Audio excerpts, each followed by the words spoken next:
welcome to English Stories. Thank you for stopping by. Don't forget to share our stories with your friends. The Frog Prince. In olden times, when if you made a wish, it would always come true, there lived a king whose daughters were all beautiful. But the youngest was so beautiful that the sun itself, which has seen so much, was astonished whenever it shone in her face. Close by the king's castle lay a great dark forest, and under an old lime tree in the forest was a well. And when the day was very warm, the king's child went out into the forest and sat down by the side of the cool fountain. And when she was dull, she took a golden ball and threw it up on high and caught it. And this ball was her favourite playing thing. Now it so happened that on one occasion the princess's golden ball did not fall into the little hand which she was holding up for it, but onto the ground beyond, and rolled straight into the water. The king's daughter followed it with her eyes, but it vanished, and the well was so deep that the bottom could not be seen. On this she began to cry, and cry louder and louder, and could not be comforted. And as she was complaining, someone said to her, "What troubles you, king's daughter? You weep so that even a stone would show pity." She looked round to the side from whence the voice came, and saw a frog stretching forth its thick, ugly head from the water. "Ah, old water splasher, is it you?" said she. "I am weeping for my golden ball, which has fallen into the well." "Be quiet, and do not weep," answered the frog. "I can help thee." "But what wilt thou give me?" "Whatever you will have, dear frog," said she. "My clothes, my pearls and jewels, and even the golden crown which I'm wearing." The frog answered, "I do not care for clothes, thy pearls and jewels, or thy golden crown. But if you will love me, and let me be thy companion and playfellow, and sit by thee at thy little table, and eat off thy little golden plate, and drink out of thy little cup, and sleep in thy bed, if thou wilt promise me this, I will go down below, and bring thee thy golden ball up again." "Oh yes," said she, "I promise thee all you wish, if you will but bring my ball back again." She, however, thought, "How silly that frog does talk. He lives in the water with the other frogs and croaks, and can be no companion to any human being." But the frog, when he had received this promise, put his head into the water and sank down, and in a short while came swimming up again with the ball in his mouth, and threw it onto the grass. The king's daughter was delighted to see her pretty plaything once more, and picked it up and ran away with it. "Wait, wait," said the frog. "Take me with thee." But what did it avail him to scream his croak, croak after her as loudly as he could? She did not listen to it, but ran home and soon forgot the poor frog, who was forced to go back into his well once more. The next day, when she had seated herself at table with the king and all the courtiers, and was eating from her little golden plate, something came creeping splish, splash, up the marble staircase, and when it had got to the top, It knocked at the door and cried, "Princess, youngest princess, open the door for me." She ran to see who was outside, but when she opened the door, there sat the frog in front of it. Then she slammed the door to in great haste, sat down to dinner again, and was quite frightened. "My child, what art thou so afraid of?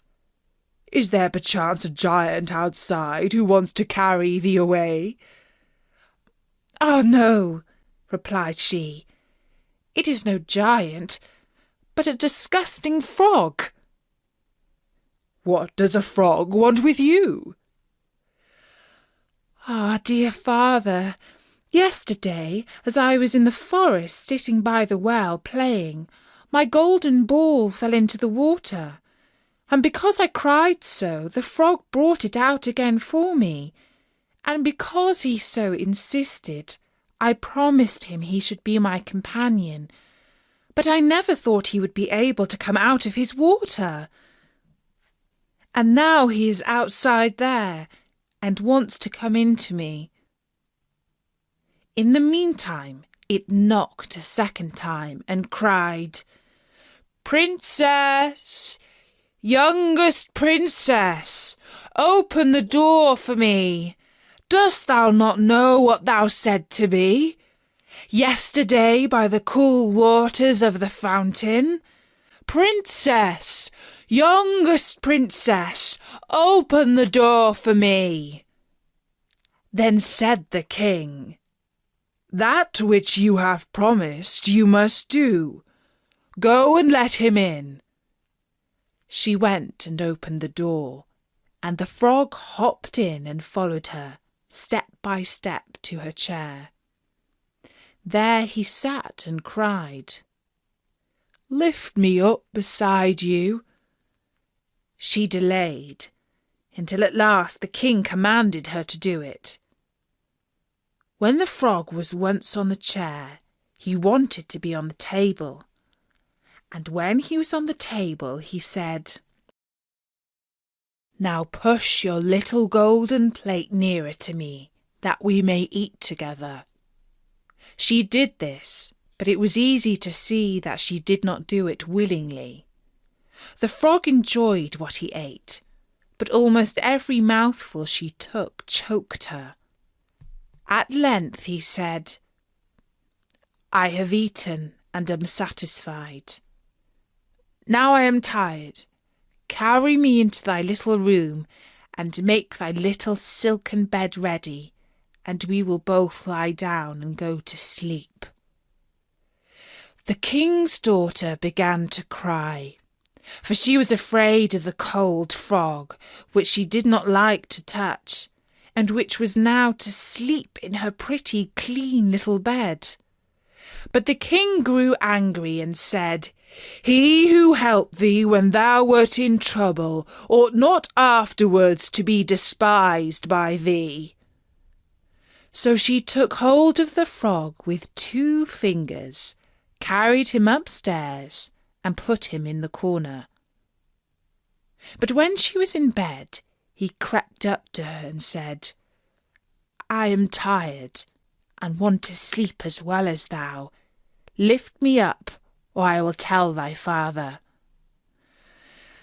Then she was terribly angry, and took him and threw him with all her might against the wall. "Now you will be quiet, you horrible little frog," said she.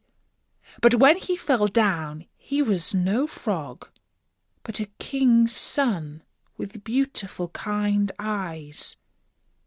He, by her father's will, was now her dear companion and husband. Then he told her how he had been bewitched by a wicked witch, and how no one could have delivered him from the well but herself, and that tomorrow they would go together to his kingdom. Then they went to sleep, and next morning when the sun awoke them, a carriage came driving up with 8 white horses, which had white ostrich feathers on their heads, and were harnessed with golden chains. and behind stood the young king's servant, Faithful Henry. Faithful Henry had been so unhappy when his master was changed into a frog that he had caused 3 iron bands to be laid round his heart in case it should burst with grief and sadness. The carriage was to conduct the young king into his kingdom. Faithful Henry helped them both in and placed himself behind again, and was full of joy because of this wonderful end to their troubles. And when they had driven a part of the way, the king's son heard a cracking behind him as if something had broken. So he turned round and cried, "Henry, the carriage is breaking." "No, master, it is not the carriage. It is a band from my heart, which was put there in my great pain when you were a frog and imprisoned in the well." Again and once again, while they were on their way, something cracked, and each time the king's son thought the carriage was breaking. But it was only the bands which were springing from the heart of the faithful Henry, because his master was set free and was happy.